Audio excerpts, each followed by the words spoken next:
Čo spôsobuje striedanie dňa a noci? Noc. Prečo práve noc? Prečo nie deň? Až tak.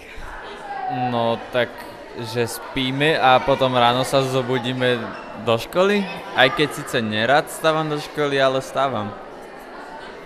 O koľkatej vstávaš do školy? Budík si dávam na 6, ale o 7:30 už som hore.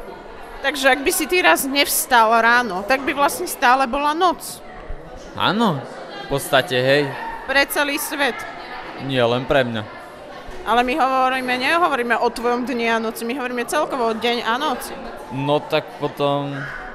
Neviem, čo by sa stalo. Čo tam dáme? Zmenu teplot. Takže keď je zima, je noc a keď je teplo, je deň? Tak nejak, môže byť. Nič iné ma nenapadá. No asi, že raz je tma a raz je svetlo, no však vyjde a zajde slnko. A niečo k tomu bližšie, akože nevieš povedať? Že čo to presne spôsobuje? Lebo tak tá tma sa mení s tým svetlom, ale čo spôsobuje to, že sa to mení? Však... To je blbosť úplná.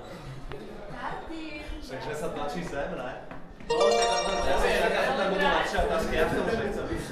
Čo spôsobuje striedanie dňa a noci? To, že sa točí Zem okolo svojej osy.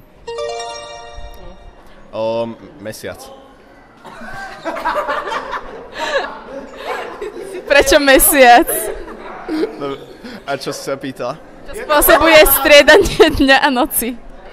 To, že sa tak točí Zemegula. Okolo mesiaca? Nie okolo svojej tej rotačnej osy.